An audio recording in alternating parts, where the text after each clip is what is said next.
You are watching Rahinijar TV with Ilama Sayyid Abdul Basit Bukhari. اعوذ باللہ من الشیطان الرجیم بسم اللہ الرحمن الرحیم صلو علی الحبیب اللہم صلی علی سیدنا و مولانا محمد مبارک وسلم وصلی علیہ۔ ہماری گفتگو سیرت رسول پاک صلی اللہ علیہ وآلہ وسلم کے حوالے سے جاری ہے۔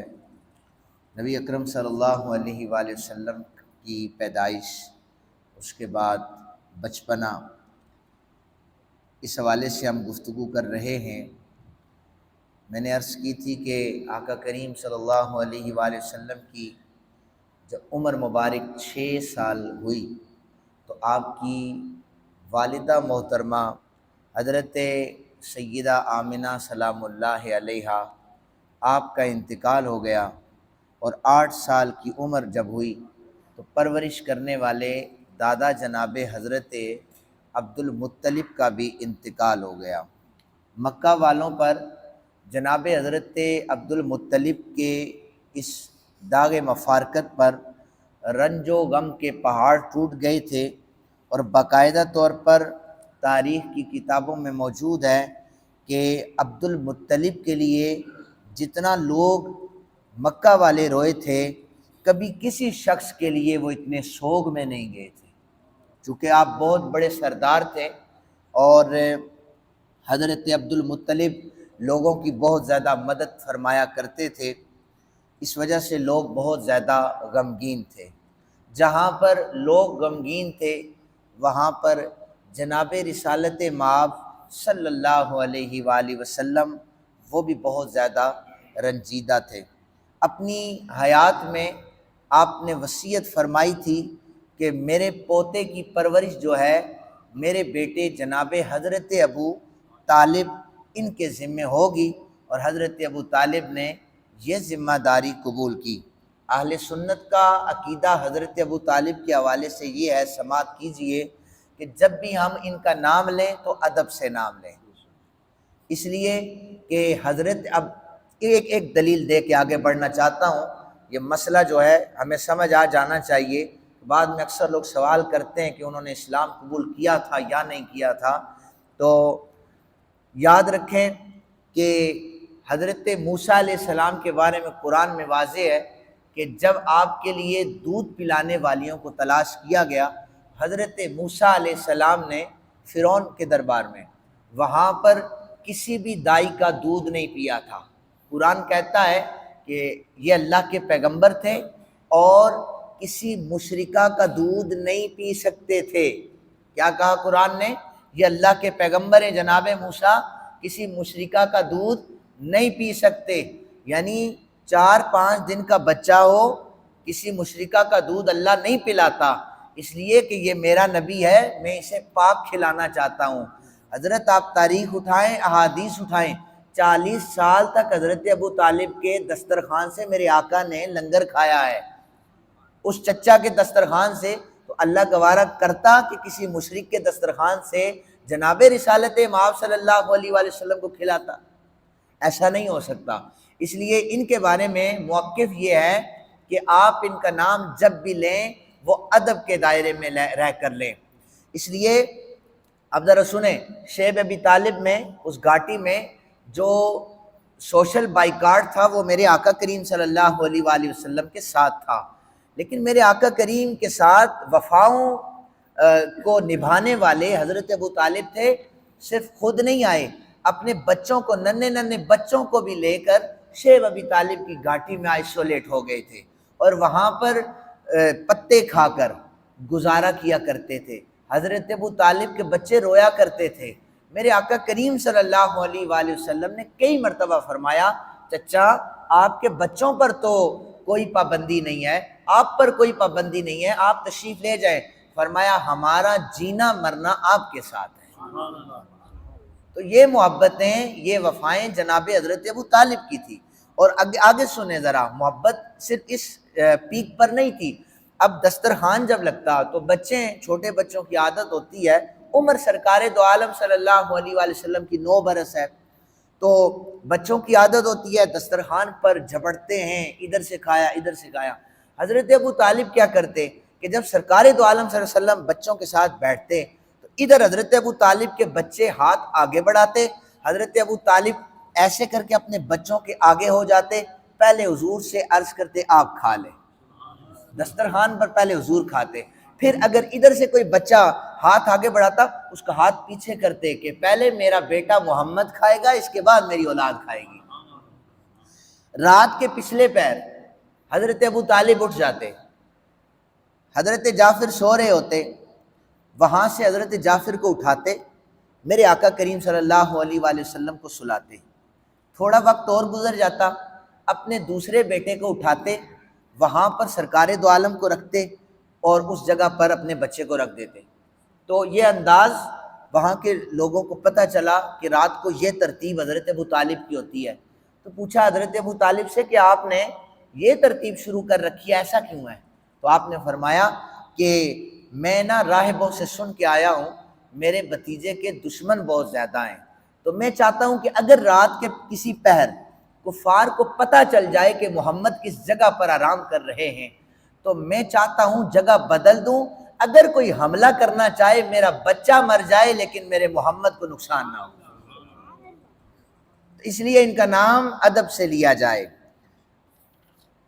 سفر کی جانب جناب حضرت، اچھا ایک اور چیز میں عرض کرتا چلوں کہ صبح جب بچے اٹھتے تھے تو آج ہمارے بچوں کی بھی یہ روٹین ہے کہ آنکھیں بال بکھرے ہوئے ہوتے ہیں، حضرت ابو طالب کے بچے اٹھتے تھے ان کے بھی بال وغیرہ بکھرے ہوتے تھے اور کپڑے جو ہے وہ ادھر ادھر ہوتے تھے، لیکن جناب رسالت مآب صلی اللہ علیہ وآلہ وسلم انہی میں سے اٹھ کے آتے تھے، کنگھی کی ہوتی تھی، کپڑے بھی صاف شفاف نور جھلک رہا ہوتا تھا۔ مکہ میں قحط پڑ گیا تو مکہ والے ایک میٹنگ بیٹھی، ان کی کیبنٹ بیٹھی، اس میں وہ خشک سالی سے بہت پریشان تھے۔ مکہ والے کہنے لگے، تبادلہ خیال کرنے لگے کہ ایسا کرتے ہیں لات و عزیٰ کی قسمیں دیتے ہیں، لات و عزیٰ کی قسم دے کر ہم دعا کرتے ہیں اللہ بارش نازل کر دے گا۔ کسی نے کہا کہ منات کی خوشنودی جو ہے اسے حاصل کر لیتے ہیں، یعنی بت کو راضی کرتے ہیں تو بارش نازل ہو جائے گی۔ یہ ساری چیزیں بیان کرتے ایک سمجھدار انسان بیٹھا تھا، کہنے لگا انا تو فکون، فضول باتیں کیوں کر رہے ہو؟ تمہیں نہیں پتا کہ تمہارے درمیان ابراہیم کا بیٹا جناب حضرت اسماعیل کا بیٹا موجود ہے، اس کے ہوتے ہوئے تم بتوں کے پاس جاؤ گے؟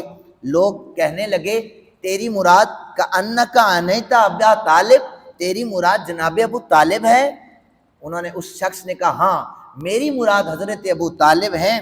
تو وہ کہنے لگا آؤ چلتے ہیں حضرت ابو طالب کے پاس، انہوں نے ہمارے سامنے کبھی شرک نہیں کیا، کبھی بتوں کی پوجا نہیں کی، وہ تو جناب حضرت ابراہیم علیہ السلام کے دین پر رہے، تو آؤ ان کے پاس چلتے ہیں، ان کے پاس اس مسئلے کا حل ہوگا۔ لوگوں نے دروازہ کھٹکھٹایا اور حضرت ابو طالب سے آ کر کہنے لگے خوش سالی ہے، بارش نہیں برس رہی، اور آپ دیکھ رہے ہیں آپ نے شمس و قمر خوبصورت اپنے بھتیجے کو ساتھ لیا اور مکہ پاک کی کعبۃ اللہ کے سامنے چلے گئے۔ حضرت ابو طالب نے ہاتھ اٹھائے اور اس دعا کو بخاری شریف نے بھی نقل کیا ہے۔ یہ اشعار جناب حضرت ابو بکر صدیق بھی پڑھا کرتے تھے، یہ بھی نعت جناب ابو طالب نے آقا کریم صلی اللہ علیہ وآلہ وسلم کے لیے کہی۔ اب کعبۃ اللہ کے سامنے کھڑے ہو کر جناب ابو طالب نے ہاتھ اٹھائے، ننھے محمد پاک صلی اللہ علیہ وآلہ وسلم نے ہاتھ اٹھائے، جناب حضرت ابو طالب نے یہ عرض کی وَأَبْيَضُ يُسْتَسْقَى الْغَمَامُ بِوَجْهِهِ شِمَالُ الْيَتَامَى عِصْمَةٌ لِلْأَرَامِلِ، وہ سفید رنگ والا جس کے چہرے کے صدقے سے بارش برسائی جاتی ہے، یہ یتیموں کا ملجا ہے، ماوا ہے، بیواؤں کا محافظ ہے۔ اللہ تعالیٰ نے یہ بھی ہاتھ اٹھے ہوئے تھے، چہرے پر پھرے نہیں تھے، اللہ تعالیٰ نے بارش نازل فرمائی۔ اور پھر سنیں، میرے آقا کریم صلی اللہ علیہ وآلہ وسلم کے دور میں بارش نہیں برس رہی تھی، لوگوں نے آ کر سوال کیا کہ آپ دعا فرمائیں حضور قحط سالی ہے، تو میرے آقا کریم صلی اللہ علیہ وآلہ وسلم نے فرمایا تم میں سے، میرے صحابہ تم میں سے کوئی ہے جو میرے چچا جناب حضرت ابو طالب کے وہ اشعار سنائے جب میں بچپنے میں تھا وہ پڑھا کرتے تھے۔ حضور کو اشتیاق تھا کہ میں اپنے چچا کے وہ اشعار سنوں۔ امام بخاری نے ان اشعار کو نقل کیا ہے۔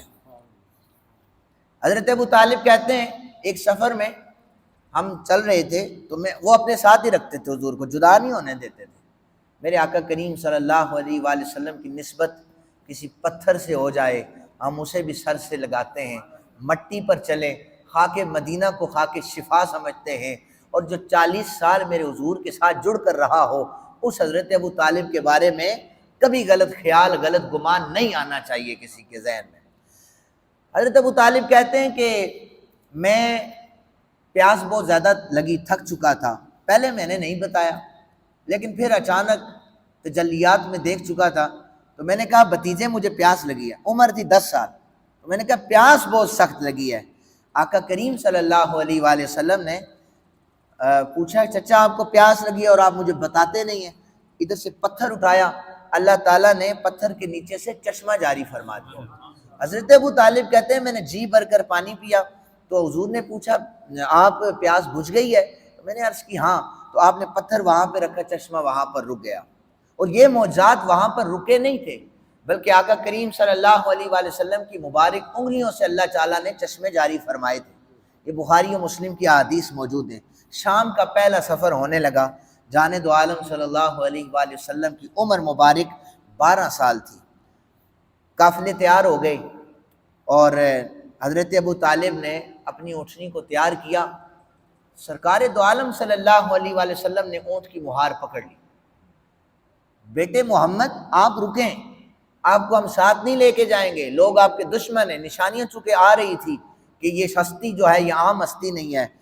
یا امی الا من تکلنی لا ابا لی ولا امہ، چچا جان مجھے کس کے حوالے کر کے جائیں گے؟ نہ میرا باپ زندہ ہے نہ میری اماں موجود ہے، کس کے حوالے کریں گے؟ دادا بھی چلے گئے ہیں، مجھے آپ ان لوگوں کے حوالے کریں گے؟ میں آپ کے ساتھ جاؤں گا۔ حضرت ابو طالب کے حوالے سے سیرت حلبیہ میں لکھا ہے کہ آپ اتنا روئے کہ آپ پر رقت طاری ہو گئی، آپ نے سینے سے لگایا اور آپ نے کہا کہ آج کے بعد تمہیں کسی جگہ پر اکیلا نہیں چھوڑوں گا۔ آپ نے سفر میں اپنے ساتھ رکھا۔ یہ روایت میں پہلے بھی سنا چکا ہوں کہ جب ایک جگہ پر قافلہ رکا تو وہاں پر سرائے تھا، راہب جرجیس نامی راہب وہ وہاں پر موجود تھا، جس کا مشہور وہ معروف تھا بحیرہ کے نام سے، راہب کے نام۔ تو اس نے قافلے کو آتے ہوئے دیکھا کہ مسلسل وہ قافلہ چل رہا ہے، اس قافلے پر ایک بادل کا ٹکڑا جو ہے وہ سایہ کیے ہوئے ہے، اور قافلے والوں نے اپنی سواریوں کو درخت کے نیچے باندھا اور اس درخت کے سائے میں ساری سواریاں اور قافلے والے موجود تھے۔ دھوپ بہت تیز تھی۔ میرے آقا کریم صلی اللہ علیہ وآلہ وسلم جو ہی قریب آئے تو درخت کی جتنی شاخیں بھی تھیں وہ ساری کی ساری اپنے رخ کو چینج کر کر حضور کی طرف جھک گئی۔ راہب نے کہا قافلے والوں میں نے نشانیاں دیکھی ہیں، ایسا کرو میں تمہاری دعوت کرنا چاہتا ہوں، میرے دسترخوان پہ آ جاؤ۔ اب دسترخوان پر سارے آئے، انہوں نے کہا 12 سال کا بچہ ہے، بڑوں میں بیٹھنے کی کیا ضرورت ہے؟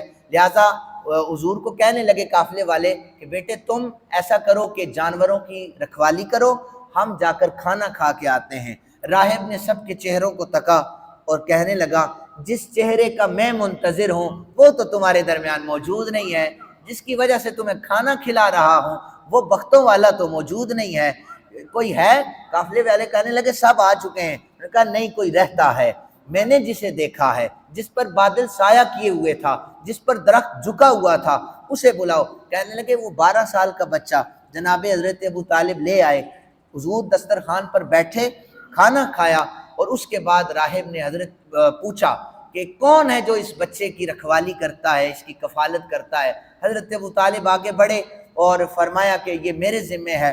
تو راہب کہنے لگا میں تمہیں اللہ کی قسم دے کر کہتا ہوں اپنے بھتیجے کو واپس لے جاؤ، شام کے لوگ ان کے دشمن ہیں، یہ سفر میں نقصان پہنچائیں گے، تم واپس لے جاؤ۔ جناب حضرت ابو طالب جو تھے وہاں سے پلٹ آئے، کیونکہ اس نے کہا تھا میں نے تورات میں پڑھا ہے، زبور میں پڑھا ہے، انجیل میں پڑھا ہے کہ لوگ ان کے دشمن ہیں۔ یہ جو نشانیاں ہیں، اب بادل نے سایہ کیا تھا، مہر نبوت تھی، درخت جھکا تھا، یہ بھی نشانیاں ساری تورات میں بیان ہو چکی تھی۔ تو اس لیے آپ انہیں واپس لے جائے۔ حضرت ابو طالب وہاں سے سرکار دو عالم صلی اللہ علیہ وآلہ وسلم کو واپس لے گئے۔ حضرت جابر بیان کرتے ہیں کہ نبی اکرم صلی اللہ علیہ وآلہ وسلم کی عمر مبارک 13 برس ہوئی تو پہلے تو سیدہ حلیمہ پاک کے اپنی رضائی بہن کے ساتھ حضرت شیمہ کے ساتھ بکریاں چرانے کے لیے حضور جاتے تھے، اس وقت تو گود میں ہوتے تھے۔ 13 برس عمر ہوئی تو سرکار دو عالم صلی اللہ علیہ وآلہ وسلم بھی بکریاں چرایا کرتے تھے۔ بکریاں چرانا یہ سارے انبیاء کی سنت ہے۔ حضور نے فرمایا کہ حضرت کلیم اللہ نے بکریاں چرائی اور جتنے بھی انبیاء گزرے انہوں نے بکریاں چرائی، یہ انبیاء کی سنت ہے۔ تو صحابہ اکرام نے پوچھا ما بعث اللہ نبی الا رعى الغنم، اللہ تعالیٰ نے کوئی ایسا نبی نہیں بھیجا جس نے بکریاں نہ چرائی ہوں۔ صحابہ نے پوچھا وانت یا رسول اللہ، حضور آپ نے بھی بکریاں چرائی ہیں؟ میرے آقا کریم صلی اللہ علیہ وآلہ وسلم نے فرمایا نعم وانا رأيتها على قراريط لأهل مکہ، میں بھی مکہ میں ایک قیراط کے بدلے میں بکریاں چرایا کرتا تھا، یعنی باقاعدہ معاوضہ ملا کرتا تھا۔ اور حضرت ابو طالب کہتے ہیں ایک دفعہ نا ہم پھل توڑ رہے تھے، حضور نے فرمایا یہ جو کالے کالے پھل ہیں یہ توڑو۔ ہم نے حضور کی جانب دیکھا کہ آپ کیسے فرما رہے؟ حضور نے فرمایا مجھے تجربہ ہے، جب میں بکریاں چرایا کرتا تھا مجھے درختوں کا تجربہ ہو چکا ہے، لہذا جو کالے پھل ہیں نا یہ زیادہ پکے ہوئے ہوتے ہیں، یہ توڑو۔ پھر ایک جنگ ہوئی، یہ ان حضرت ابو طالب کے دور میں ہی قریش کے ان قبیلوں کے درمیان ہوئی، تو 4 یا 5 دن یہ جنگ رہی۔ تو اس میں اس مارکے میں نبی اکرم صلی اللہ علیہ وآلہ وسلم کے چچا جو تھے سارے شامل تھے، تو بڑھ چڑھ کر حصہ لیا۔ حضور نے اس جنگ میں اپنے ہاتھوں سے لڑائی نہیں کی، تلوار نہیں اٹھائی، لیکن شریک تھے، کملی والے آقا شریک تھے۔ تو اس کے حوالے سے یہ ہے کہ جب حضور کے خاندان نے دعوت دی کہ آپ شامل ہو جائیں، حضور نے فرمایا کہ ٹھیک ہے شامل ہوتا ہوں۔ شامل ہونے کے بعد حضور جب پیچھے ہٹے، جو ہی آقا کریم پیچھے ہٹتے تو حضور کے خاندان پر وہ دوسرا جو قبیلہ تھا وہ حاوی ہو جاتا، اور حضور دیکھتے جو ہی واپس اپنے قبیلے کے اندر قدم رکھتے تو اللہ تعالیٰ دوبارہ اس کو پاور عطا کر دیتا۔ تو انہوں نے دیکھ لیا تھا کہ برکتوں والا ہمارا بھتیجا ہے، انہوں نے عرض کی کہ حضور آپ ہمارے درمیان موجود رہیں، لڑائی نہیں کرنی، آپ ہمارے پاس بیٹھے رہیں۔ اللہ تعالیٰ نے حضور کے خاندان کو فتح عطا فرما دی۔ اللہ تعالیٰ سے دعا ہے اللہ تعالیٰ ہمیں یہ برکتیں سمیٹنے کی توفیق عطا فرمائے۔